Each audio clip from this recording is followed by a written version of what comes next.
is starting. Cool. Let's see. I'm interested to see how this video goes where I am analyzing my own game, because it's not as like clickbaity, but I think it's probably like the best content for learning. If it's very hard to like know what people are thinking, you know, but you know what you're thinking. So Right. A lot of people on YouTube just like extrapolate what pros are thinking, and I'm sure it's wrong 99% of the time. I'm sure we're wrong about it 99% of the time. Yeah, maybe. I don't know. I've been watching a lot of Dota lately, and I don't want to sound like a complete moron, but I don't think it's as complicated as a lot of people make it out to be. Anytime you start off by saying that, you're probably going to sound like a complete moron soon after. This is also very true. But there is like complication in like figuring out the simplicity of things, though. You know, Yeah. there's this like curve where people are learning something, they're like focused on the fundamentals, and then you get into it and you're focused on like the nuances, and then it gets to the point where it's hard to focus on the fundamentals again, but you need to go back to them. And Sure. that's where a lot of people are at after years of Dota. But like doing that after learning the nuances of a game is pretty hard. Like psychologically, it's taxing to do that, because you have to like forget everything that you know and just think about something objectively, which is not easy for a lot of people. Right. You know what? You sound pretty wise today, Jenkins. That's a Thank good you. sign when we're going to have to answer some questions from the hard hitters in our Patreon. The chatters. We have one Patreon question. So, if anybody out there is a Dota Alchemy patron, get them in. This is the first Alchemy Answers in about 2 weeks, I believe, with both Donnie and I available. Yeah? And funny enough, Donnie just woke up because he's been casting. Congratulations on getting that gig, by the way, on the major. And I've been playing for the qualifiers. So we've been We've been grinding it out. busting the old balls, so to speak. Dude, it You was having fun though? wild. You having fun? It looks Yeah, like pretty crazy games. I'm having a great time. We actually, well, I mean, I shouldn't talk about scrim results. We just scrimmed a very solid team, and we 2-0'd them. I'm very happy with our progress. Do I think we're going to make the minor? I have no idea. I'm leaning towards no. I think Quincy Crew is a really strong team, and they just choked in the major qualifiers. But I think we actually have a chance at it because we've improved. I don't think at the start of the tournament we had a chance, but I think we've all been like grinding replays day in, day out. Hey And man, once I get you these fucking breakdowns of them, you're gonna have an even better chance. yeah, I'm definitely down for that. I mean, I'll forward that information to my supports, because I mean I'm Yeah. not doing a lot of dewarding, but it's very valuable information, especially if people are doing like the same words over and over. Yeah, I was amazed. I was like, oh yeah, I see what you're doing, motherfucker. Yeah.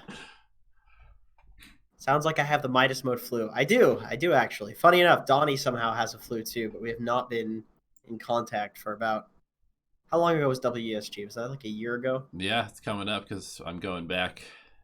Oh yeah, they said no to me, by the way. They said that Really? Tsunami I or something accepted? I I don't know. I responded too late. I because I was thinking of maybe playing, but then we kicked Ray off our team, and I don't think he'll want to play with me after getting kicked. Sure. So Godsey ditched, and now I don't have a team.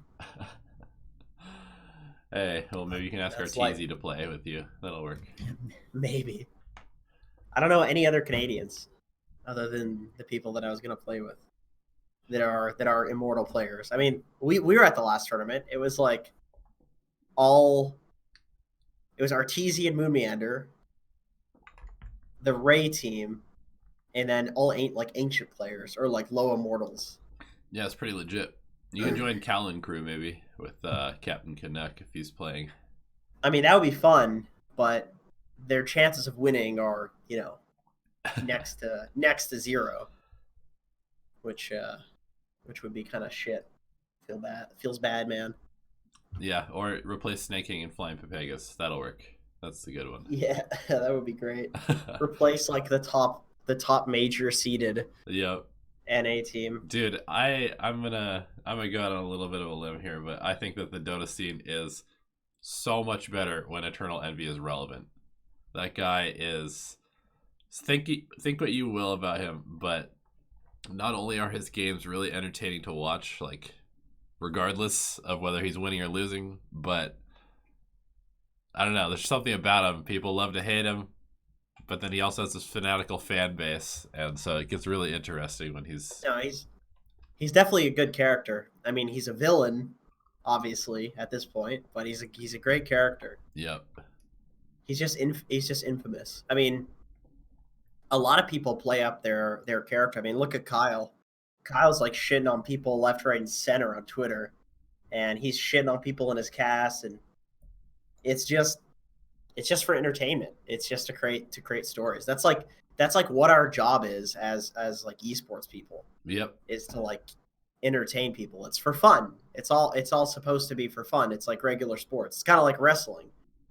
Yeah, it's WWE fake. of Dota. It's fake as fuck, obviously, but that's not it's not saying anything interesting to like call it fake. It's like, well, yeah, it's fake, but it's kind of fun. It's fun. It takes people away from potentially, if they want to escape real life, they can get out. They can watch wrestling. They can watch Dota. They can get into the storylines. They can be inspired. They can be motivated. That's the whole point of entertainment and art.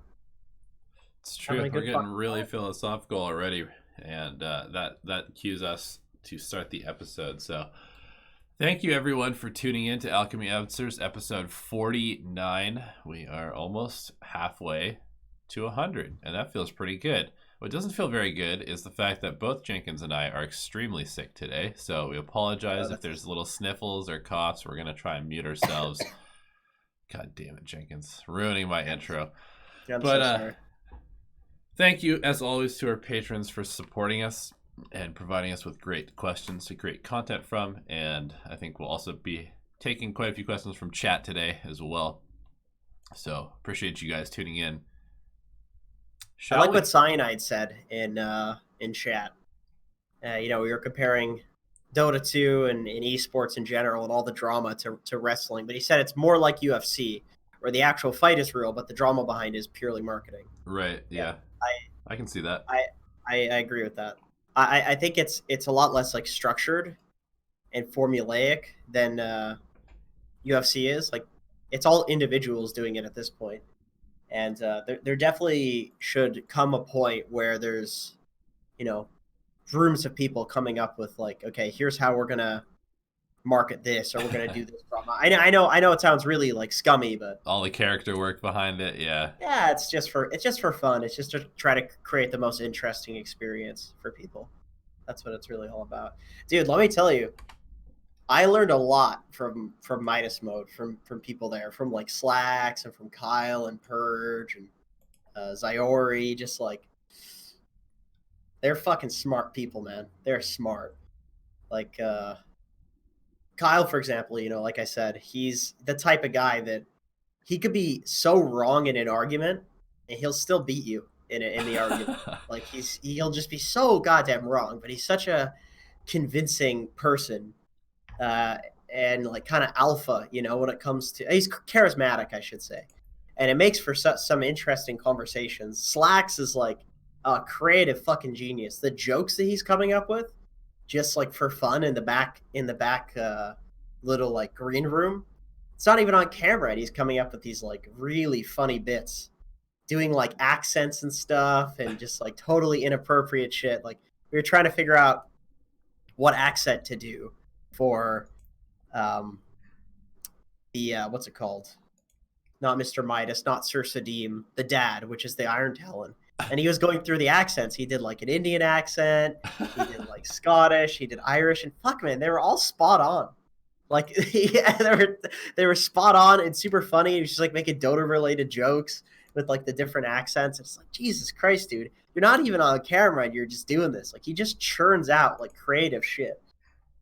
It's really cool. Actually, I asked him a question This is a bit tangential, but I asked him a question because I was very interested in like his thought process. I asked him, what is his like structure behind being creative? And I basically said like, I think it's bullshit that people just like come up with ideas like just magically. Like people aren't born with it. People always have a structure. And he said behind any creative team, he thinks there's somebody who can execute, somebody who can come up with the ideas. What was the other one? It's somebody who can like hone in the creative thing. Like mostly the creative people come up with like so much bullshit that you need somebody to hone it in and then you need somebody to execute it. Sure. And he was saying that's kind of what Moonduck is. It's like a combination of people that do that. Zyori's the guy that executes. Suns fans really good at taking ideas and honing it in on something. And so is Purge. And then Slacks is like the crazy fucking mastermind who's coming up with these like nuts ideas. And it was really interesting to me that I asked him that and he instantly had an answer. Like he had thought about this before. Yeah, like the it's guy like a is so, company. I mean, he's you so gotta have, smart. You got to have somebody to be creative on the company, but you also have to have somebody to organize the creativity. Otherwise, you get nothing done. Yep. And I was thinking that's kind of I think we have a dynamic like that too. I don't know. We're like a mix of things, but I think we also like happen to have a similar kind of dynamic where I think I come up with like a lot of bullshit for sure. You're like the executor. I think we both like hone in stuff a little bit. Yeah, we help each other figure out our ideas. Yeah. It's good. You're definitely the executor. And I think we're both creative. Maybe I'm like a touch just to boost my ego and not make me feel so bad about like being incapable executing shit. I've been trying though. I've been trying. I've been getting better, definitely. But it's something you have to learn. He said if you have a combination of all three things, you work at Valve. That's what he said. I was like, okay, that's interesting. Yeah, it makes sense. All right. Jenkins is the hot one. Donnie is the other one. Yeah. Just read that too. I mean, currently, that's fair enough. Should we get to the single question? Yeah, let's do it. Sure. Okay. So Chi or Chai, spelled CHI. You're gonna have to let me know how your name is pronounced. How is the meta concluded? More specifically, how do heroes qualify as a top hero for the meta? I recall commentaries from the Epicenter Major about Faceless Void saying, I don't know if Faceless Void is still a hero and how Mirana has fallen significantly into the meta. When only at a TI and a few patches after, I hear people saying Void is a strong carry, Mirana is a god tier position 4. Given the logic of what I just said, does it mean that just because pros have rediscovered a hero and spammed it with success, does it mean heroes are back in the meta? I think so. I think to a large degree, yes. It's like a lot based on trends, but the way most pros figure out the meta is they play a hero and they just like get a feel for it. You just feel if something is good or feel if something is bad. And sometimes based on the heroes that are getting picked, some hero that felt shitty like a week ago can feel really strong a week later. So that's probably what you're seeing with this Murata Faceless Void stuff. There's other factors to it, but I don't know. Donnie, do you have anything to... You've been casting a lot of games. Yeah, what makes something come back into the meta? A lot of it just has to do with like one team doing it and realizing it's good. And then everybody else is like, oh my god, that was really hard to play against. And so they pick it up and then it kind of spreads like a virus. But oh yeah, like finding a way to like play around something where it's like, okay, Naga Siren's like really strong in the lane, so we could pick like a greedier support. Now all of a sudden we have this whole spectrum of heroes that open up to us if we play to that strength. Yeah. Like people discover strengths of a hero and then draft differently. There's a game, I think yesterday, that I was casting, and it almost felt like the team didn't even realize how strong the combo was that they were playing. I can't remember who it was. It was, man. It might have been Envy's stack, but it was Slark with a Grimstroke. It was Slark mid with a Grimstroke and then an Offlane Omni Knight. And so this Omni Knight was ink swelled and heavenly graced and just going super ham and just destroying people because he was like, you know, purging stuff every 6 seconds or whatever Dark Pack's cooldown is. And then he was also heavenly graced and he was also exploding with a stun when he would jump in. And then, oh, it was 9. It was a J-Storm game. That's what it was. Yeah. And you could tell they took this one fight and the combo went off and the Slark killed like 4 or 5 people. And then they were just like, oh, let's just have Omni Knight follow the Slark around for the rest of the game. And so that's what they did. And he just rampaged all over the entire map. Grimstruck was there too, and it was It's just a really good hero for doing that too. Like if that hero goes off, you can just 1v5, so you don't even need to really farm on the other heroes that much. right. But then also the meta is dictated by just kind of like how teams are playing the map as well. Like right now, obviously, it's really good to play fast, just because we're in this kind of snowballing meta. You win the lanes, then you can just kind of start taking fights and forcing the other team to fight you, just because there's not as much gold on the map. And then if they fight you and they lose, then suddenly you're just like way ahead of them, and you can just force every fight at every tower. And they have to choose between getting super far behind in map control or trying to like take a fight and beat you at that. So heroes right now that are really low cooldown or have like high regen or build naturally into that kind of stuff seem to be super popular, and that's why we're seeing, like the Slarks, for example, because there's no downtime for that hero once you're online. Yeah. I'm getting debated. Pharma Wizwavy said that his girlfriend sent us an email. Oh, I think I found it. I'm not going to dox your girlfriend. I was about to ask, is it this person, but that'd be doxing. Hey, should we answer your teammates' questions? Because I don't want them to kick you before the minor qualifier. Do I have multiple teammates in here asking questions? Yeah, they are. Okay. Sammy Boy Dota says, how do I stop my... I don't even know where the question is. I should know what he asked. How do I stop my Pudge from going 1-16? You can go fuck yourself with a steak knife right up the ass. That's what you can do. You could just ban your offlaner's favorite heroes and force them to play only meta stuff. That might work. I've been playing meta stuff, man. I'm Night Stalker every Just make him believe that the heroes that he wants to pick are bad. Gaslight him a little bit. Be like, no, man. I don't care what your pubs are doing. This is competitive Dota, and whatever you think you know is wrong because I'm the captain. So this is what you should pick, and this is what you're going to play. You guys sit down and shut up. Be a good teammate. Let me tell you about this team, dude. Let me tell you about this team. We have the most insane calms on the fucking planet. It's just it's insane. It's mental.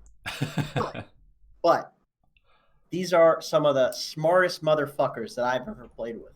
Godz, that guy's a real leader. You met him. You know how he is. He gave this like super motivational speech the other day. I don't want to dox him because it was kind of personal, but I've watched like 40 replays or something since he gave the speech. He's just like, we gotta fucking do this. We have one last shot at this. We're all old. And I feel like I'm so much better today than I was like 3 days ago. I've been completely fucking grinding nonstop. And I'm loving it. It feels good to get better. It feels good to actually learn things. That's something that I've noticed. Like, if I were to go back and think about my my baseball career, that's like my one regret, because I was good. Having a baseball career is your biggest regret? No, my biggest regret is realizing that I could have tried like 10 times as hard as I did to make it. Like, sure, I was there at like 5 a.m. workouts and stuff, but I didn't live and breathe the sport. And if you do that, if you live and breathe what you're interested in, you're going to get really good at it. But I was too interested in like being in college and like partying and that kind of stuff to be really good at the game and take advantage of talent. So it's like really all about being okay with giving up a lot of other stuff and just focusing in, honing in, like we were talking about earlier on. You gotta hone in on your craft, otherwise you're just gonna do a bunch of stuff mediocre. And that's... Dude, I'm lucky my girlfriend's a Dota player as well. She gets it. Yeah. She gets it. She's cool with not getting much time with her boyfriend. Always on the fucking computer talking to a microphone or playing video games. But, is Nick Zhang? Is that Godz? Is that Godz's name? Hey, your name's Nick? Dude, that's the Wait, you don't even know your own captain's first name? He's Godz, I don't know. Fuck? Nick? More like Dick. Wow, man. Stupid fucking name, man. All right, we're watching a team fall apart on stream. Who thought that this was going to be the case? Definitely not me. We are blind dogs. How do I stop my offlaner from feeding? Oh, that's the same question. Hey guys, how do I stop gaining MMR? I'm playing average, but my team is always stronger than opponents. I'm playing solo queue only. So your problem is you don't want to keep ranking up. That's your problem. Yeah. Okay. I would highly recommend you Ride the can. wave, man. No. You can just like highlight. Actually, here's what you do. So you queue as hard support, and then you wait until the very last pick while highlighting Crystal Maiden for the entire time, and then you like last pick an anti-mage or a techies or something like that, and just say core, and then mute your team and just play as if you're a core, and then you're gonna lose. You're gonna get low behavior score. You'll be in low priority, and then games will be more suited to your needs. And then you'll be banned, and then you won't be playing, and you won't bring that shit attitude into your pubs where you don't want to win. So that works too. You will eventually, but then you'll be very swiftly kicked back to low priority. I love both of you. You inspire me so much. Love and respect. Hey, love and respect to you too, brother. Yeah, love same to you, man. Or sister. Brother or sister. Message retracted. All right, boys and girls, let's get the questions in. Yeah, give us some questions in chat. We don't have anything else to talk about. You know what was hard? Let me tell you what was hard. At Midas mode, Steam went down when I was on panel, and we filled for like 3 hours. Oh yeah. That was the single hardest panel that I've ever done, because after 3 hours of talking, you don't have much else to say. It's good stuff. It's relevant. At the end of it, we were talking about like hamsters and how our family hamsters died when we were kids. And like the most efficient way to have a hamster ball where it doesn't hurt the hamster's back and cause it to get arthritis. Like that's what we were talking about in fucking Midas mode, dude. Holy shit. Yeah, man. They should hire us to fill because we can bullshit for a long time. I think. Do you imagine that if we just started contacting TOs and just be like, "Hey, you need a fill panel right here. We'll just talk random shit for like 45 minutes." We could make some great filler content for tournaments. I gotta get in direct contact with them because I've not had much luck with their support tier emails. Right. They don't. Not many have responded. You know how tournament organizers are. It's all about connections. So yeah. I gotta. All right, I'll read you the question so we can keep going. Okay. Then we'll both answer it real quick. What is the weirdest build that you've seen successfully work at high level Dota? I'm sorry, Godzi just wrote in the team Discord. Jenkins' podcast is so amusing to watch while waiting for food, actually. And he said, "Why are you still in here? You're kicked." Motherfucker. Holy shit. The vindictive bastard. He would kick me for that. All right, so Donnie, how was casting with Breaky? No, I just asked you a question. Oh, I'm sorry, I wasn't listening. What was the question? Dude, we're both just high as a kite right now from some meds. Dude, seriously. And off of just life. The question is, what is the weirdest build you've seen successfully work at high level Dota? And I have an answer right off the bat, so I'll let you think for a sec. It is the Guardian Greaves Atos Lina build. The tanky Lina build that I saw. I think it was Gunner and a couple other people doing like late last season.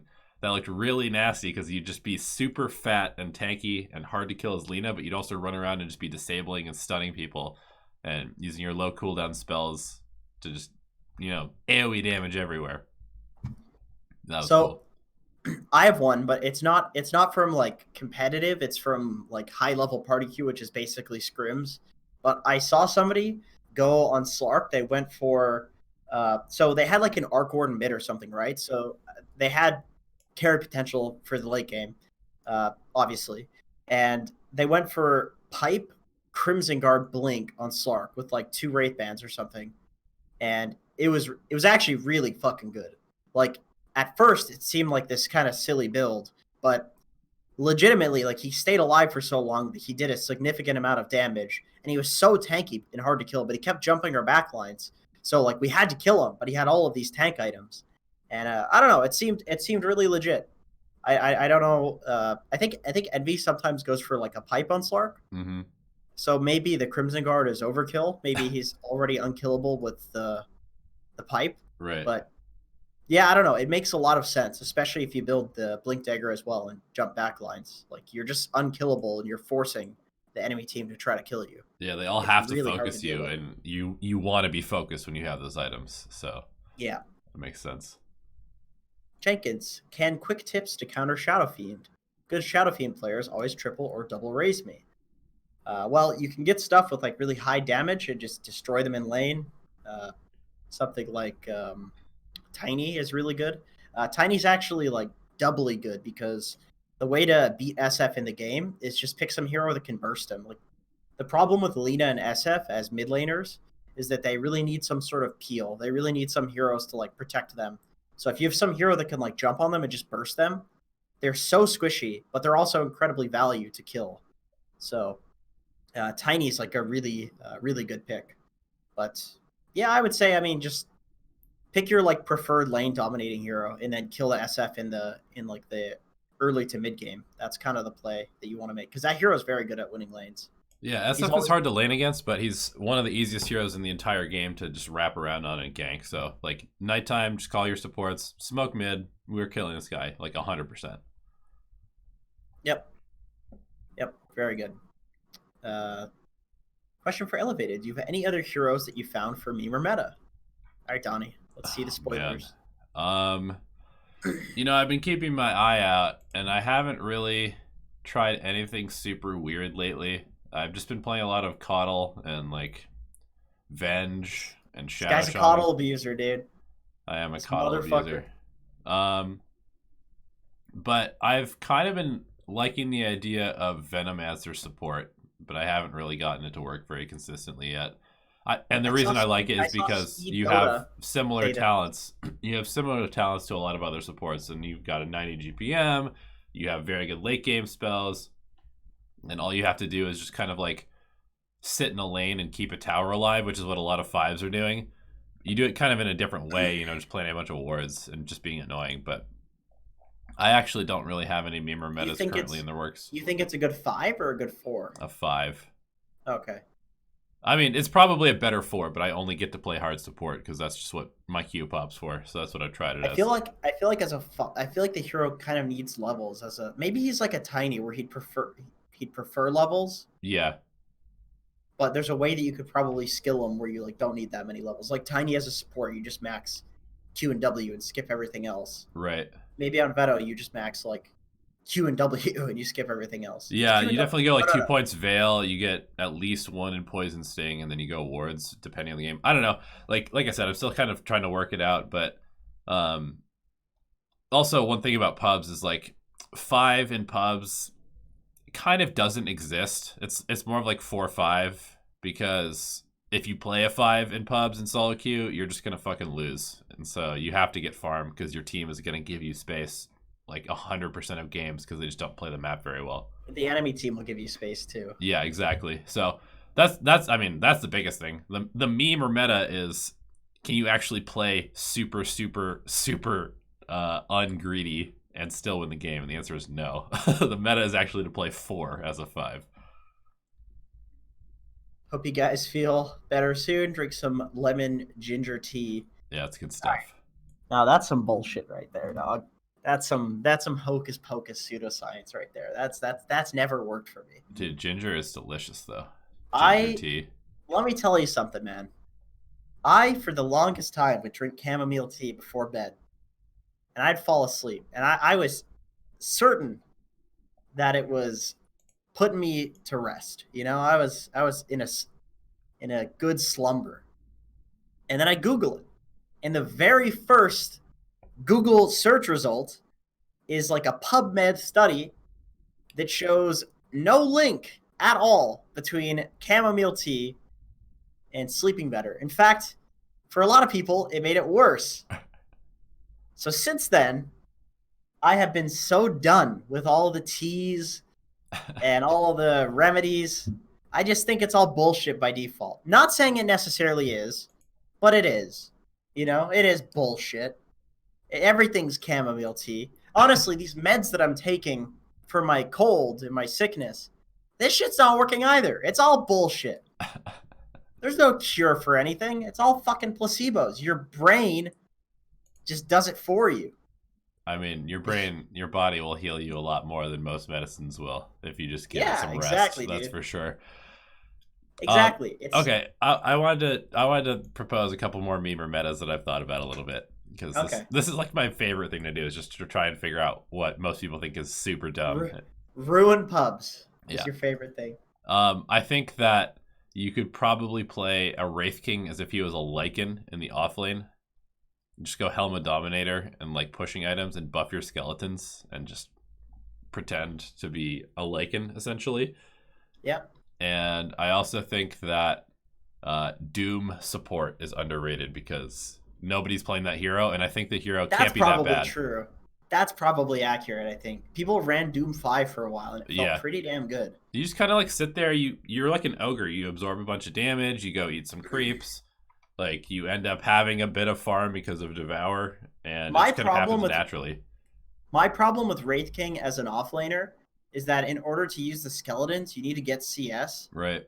and that's not really a role that you want to be taking that much CS. Like you have to be taking unsafe farm, but there are some games where like you don't have the space to do that. So that just means you lose those games. Yeah. I mean, maybe you could Or just you're run him taking like a space from a Lycan. carry. Like put him mid, put him safe lane. It's the same reason actually I think that Lycan offlane is not picked in every single game. Like you would like to have that hero as an offlaner, Right. but if he gets fucked and you don't have an open map, then he's just useless. Yeah. Definitely. It's spooky. Why can't I get into the Skillshare link? Oh god, that's a problem. If you can't get into that, they're not going to be happy with that. I mean, it's probably because maybe it's expired. I think it's just like a, that video came out over a week ago. It might just be a short term thing. I think see. that's probably the case. We have a Patreon question Yeah, do it. from Hawkillionaire, of all people, Kuroki himself. Congratulations on starting your own org, by the way, Kuroki. He says, as a position 5, I've been fighting the first rune as 3, then harassing as much as I can, body blocking the small camp at the 1 minute mark, then TPing top to help my carry. Sometimes the enemy off lane blocks their creeps, forcing the lane further toward their tower, which allows them to harass and zone the carry during the first minute. Carry will say it's important that he gets last hits. More important that he gets last hits than solo XP. What is more important? Carry getting solo XP / level 2 before their offlaners, or getting last hits. So don't body block the camp. Just place a sentry. yeah, I would say you in that situation. You're like doing the 4's job. If that camp is going to get body blocked, it should be the 4 doing it because they should be playing in that lane anyway. So Yeah. it's essentially just like they can sit in that lane and run over, and it's just like 2 seconds, and they block the camp. So I would say like if the lane is shoved out top and you need to be top, that's your like number 1 job. You definitely want your carry to be getting CS. Like you can always force yourselves to get level 2 before the enemy team if you just push the wave and then pull. Yeah. You'll get level 2 first if you're pushing because there'll be this huge creep wave. You'll get all the last hits because the enemy team will be competing with like 7 creeps to try to deny you, and you have a quelling blade on your carry. So yeah, I would say you TP top there. Yeah, I don't think you should ever spend the first minute in the bottom lane. Like, if you're planning to lane top and your carry needs help top, then you should just go top. I think you can. You just need to keep an active eye on the top lane. Like, you need to keep moving your camera there and see, like, okay, is my carry free farming? If they are, well, then no point in being there until the lane needs to be pulled back. You just need to be careful about it. I mean, that's true, but I also think that you do want to be there before the first minute mark to make sure that you can unblock the camp. Like, so I don't think staying for a minute is. That's where it gets very finicky. Right. I would say like 30 seconds max. Maybe go for like 1 kill when the equilibrium meets, and then back off. Yeah, ideally, what you would do. This is what I've been doing like almost every single game because I've been playing. Like when I play Shadow Shaman, for example, as I smoke with the offlaner in the 4, we wrap around. I sentry the small camp. I buy 2 sentries to start, so I sentry the small camp. Then we try and get a kill before the runes even spawn. Take both of the runes. And then as the carry walks back to the lane, try and just kill them again before the creeps can aggro you, like behind the tower. And then whether that works or not, then you just TP top, deward your own small camp, and lane normally with a big advantage for your offlaner. I think that works pretty well a lot of the time. Yeah, it sounds pretty good.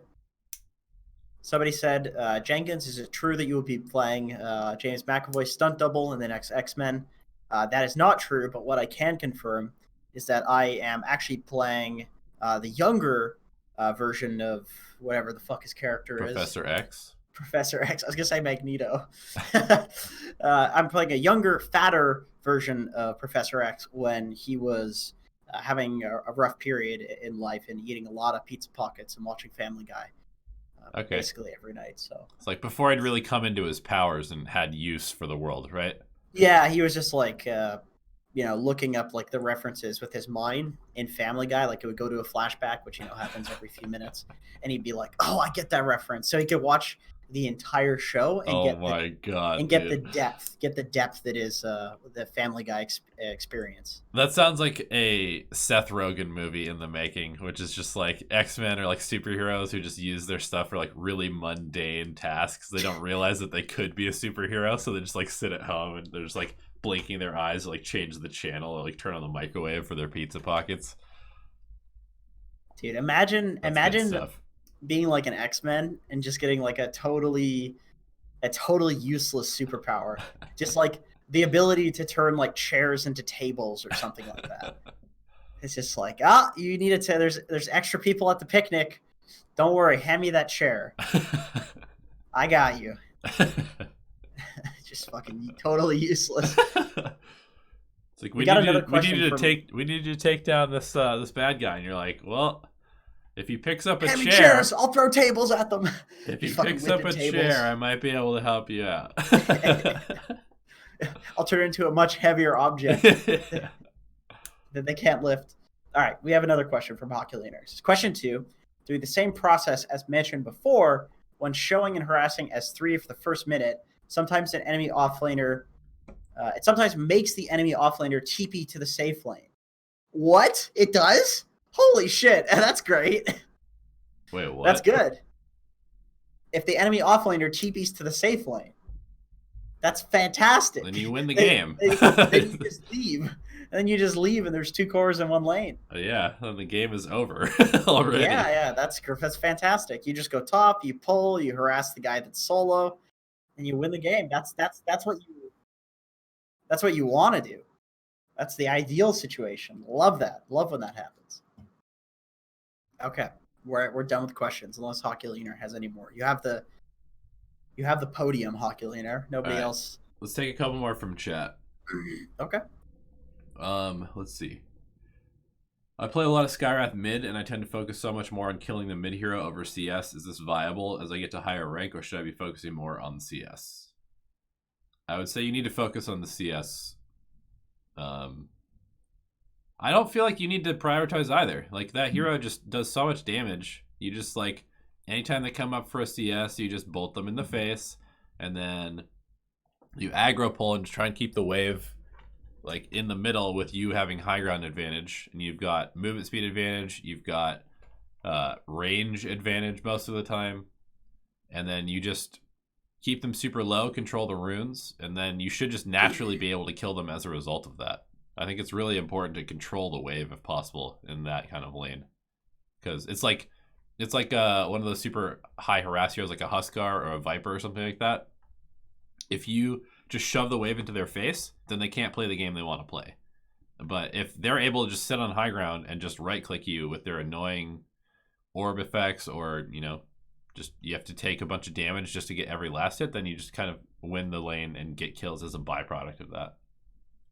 Yeah, I think you don't really need to focus on kills. You just focus on like getting efficient harass on your opponent. And then you should be getting CS by virtue of the enemy not being able to walk up without dying. Yeah. I think if you're like diving for kills and trading a bunch of your regen, that's not going to be worth it for you. Like, you would get more from just CSing and completely decimating the lane, like standing on their hill and bullying the living shit out of them. Yeah. While you CS.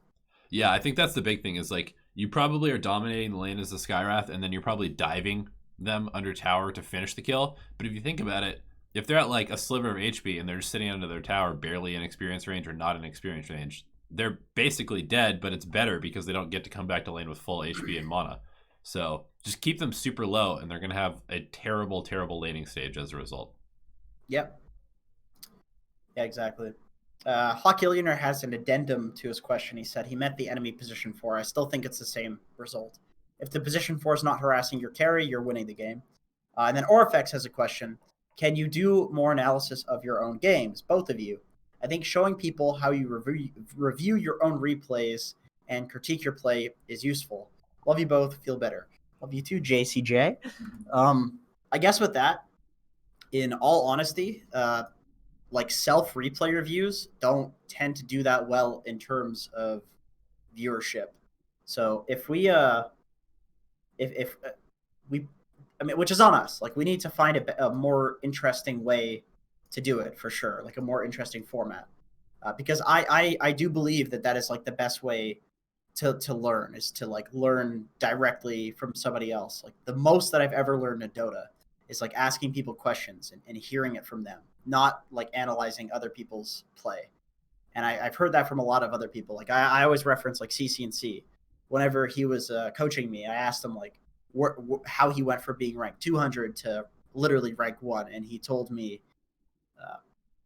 it was because like Kitrak taught him a lot about Dota. Like, specifically, he learned from an individual. Cool. So I really do believe that is the best for learning. But yeah, Donnie, we need to try to find a way to get those videos more views, because I think there's it's the easiest content for us to make, and people want it. Yeah, yeah, exactly. It's very easy to do that, because it's like, you know what you're thinking. I don't have to script anything because I already played the game.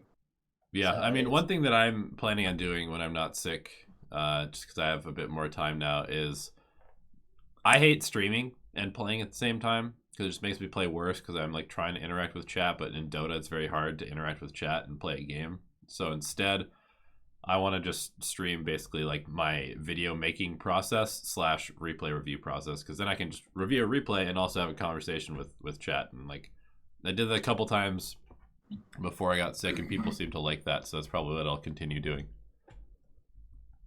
Are you both sick because you've kissed a lot? Yes. Yes, yeah. That is correct. Should I pick Ursa or Huskar when in my bracket people tend to take all creeps and not respect the farming priority of a safe lane core? Dude, if you're in a bracket where people don't understand farm priority, there's a very good chance that there's way more farm available than you're actually thinking. And if you're playing one of those heroes, you probably should be killing people anyway. So yeah, pick them and run people over, because I guarantee you the people you're playing against are not very good. That's true. I think you can support the lane and then go jungle at an appropriate time once you have some levels, or go kill people. There's a lot you can do. It's not just like stealing CS. If somebody wants to be a moron, not a morning, and steal CS, then you can let them have that. And there are other ways to get gold in Dota. Yep. All right, here's a couple questions. What Dota Alchemy as a whole is, who owns it, etc. It's just us. Well, it's us, and we have 2 editors on. I guess they're contracted freelancers, right? Yeah, we got a couple boys who help us with Instagram and some other content. They're legit, as well. Man. They're savants. These are some value ass editors, man. Shout out to Moise and Manoj. Shout out to those boys. Yeah, they're good people, and they're willing to amazing work hard. People too. Manoj invited me to his wedding. I couldn't go though. It's in India. That's a very expensive flight. It's like, Manoj, all right, buddy, I'll go. You pay for the flight. Oh wait, I'm paying you. So. Hey man, he can afford it. All right, so I want to answer this question as well, because it's kind of 2 people talking about the same thing. Advice on how to get back to where you were. I'm rusty and struggling to feel good playing again. And then a secondary question from Dylan Williams, which is, I climbed from 3.5K to 4K last season, but I'm now sinking back down, even though I feel like I've improved and could dumpster myself from a few months ago. How do I feel like I'm making progress? So kind of 2 different angles of the same question, which is like, how do I continue to improve and not plateau? How do I keep pushing myself forward? And I think that's a really important thing to talk about. So a few things. I would say try to take a look at what like the meta heroes are. There's a pretty decent chance that if you go from like winning to losing, that the meta has like outpaced you, and you're playing an old meta, and you're not playing like the new heroes that are good, and that you want to start playing those, because people figure out how to play against good heroes, and then they become not good. People start countering them. People start just counter playing them, and you don't want to be one of those people that gets like left behind. I would say like if that happens, then just keep trying something new until you find something that's new and that people don't know how to play against, and something that works and feels good for you. And if it's like a skill plateau thing, I made a video on this a while back. There's a period that almost always happens after you learn and get better at the game, where you feel like you're a stronger player, and then because of that, you like build this ego, this wall, and you want to break down that wall again. You want to always be in that learning mindset, even when you know that you're a strong player. It's very hard to go from being like what you consider a weak player to what you consider a strong player, not to like build up an ego. So you want to make sure that like that period of having the ego doesn't last very long, because it can result in you like overplaying lanes because you feel like you're better, picking shitty heroes, picking early because it's like, oh, I'm so good, I'm not going to get countered. Good players like don't do that. Good players will like always pick a hero when it's objectively good for it. They're not going to be like, oh, I'm amazing at this hero, nobody can counter me, I'm so good, I'm just going to pick it, because you'll get countered, you'll fucking lose, and then the next game you have to like make a change. So I would say like try to break that wall down where like you think that you're a good player, because no matter how good you are, you can always get better, and you want to always keep learning. Yeah, I think my biggest plateaus have always been when I feel like I know more about the game than the people I'm playing with. And even if that is the case, you can't act like that, and you can't use that as a crutch to like automatically winning the game. I think we've talked about it a lot, where most of the time, if you're winning a lot and you're climbing MMR and you're feeling like a better player, it's because you're doing a lot of little things right, and then it's going to result in you suddenly feeling like you're just way better than everybody else, because most people don't do a lot of little things right. They just kind of like play the game, and then the result is like a coin flip. And so I think this is where self-replay review is good, because you can go back and be like, why am I dying when I'm 5-0 after the laning stage every time? I'm just like running behind tier 2 towers because I like feel like I'm too strong or something. And I'm just diving and feeding away a big streak to their carry every game. Like, you might find that kind of pattern where you're just like overplaying, as Jenkins said, over and over and over in certain scenarios. And then if you can just like reel that back and play a little bit more defensively, buy slightly more defensive items, keep the lead instead of giving it back to the other team, or trying to outplay a lane that's just unwinnable instead of doing something else, which you might have done in the climb to where you are. Those kinds of little decisions will impact your win rate in a huge way. Yep. Seen Jenkins play Dazzle yesterday. He has no rank immortal. That's bugged. No, it doesn't show anybody's rank right now for some reason. Yep. Unless you're top 100, which sucks. Man, dude, I was like rank 80, and I played 2 party queue games, and we queued into Smurfs, and I lost like 100 MMR from 2 games. It feels fucking bad, man. That doesn't feel good. Yeah, it feels really bad. Because usually that's like, to lose 100 MMR, man, that takes work. But yeah, I only play Dota usually in the mornings or like kind of in the middle of the day. And so my last, I think, 7 games have been me, highest rank by about 500 to 600 MMR. Everybody else on my team, low ranks. Other team, sometimes their high rank person is support, sometimes they're not. And I've been getting a little frustrated with my course the last couple games that I played. Got a party queue, buddy. What is the best illusion hero right now? Naga Siren. Yep. There you go. All right. I think that's about it for me. I think we've taken quite a few questions. I need to go take another nap. Feeling pretty sick at this point, but thank you guys for tuning in. Thanks for watching. Thanks for all the questions, and thank you to our Patreon supporters. Patreon.com/Dota Alchemy. If you want to join the crew, have private access to us in the Discord, and just generally one up yourself, one up your life, and improve as people as well as Dota players. Thanks as always. We'll see you next time.